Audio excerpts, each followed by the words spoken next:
September 19 புரட்டாசி 4. குரங்கு.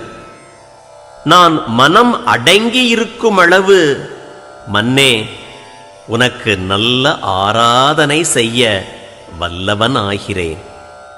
அடங்காத மனம் குரங்கு போன்றது. அது ஆசை என்னும் கள்ளை குடித்து விட்டது. வெறிபிடித்து ஆடுகிறது. பின்பு பொறாமை என்னும் தேள் அதை கொட்டிவிட்டது. அப்பொழுது அது படும் பாடு சொல்லி முடியாதது. மனமான வானரக் கைமாலை ஆக்காமல் எனையாள் அடிகளடி எய்துநாள் என்னாளோ. தாயுமானவர்.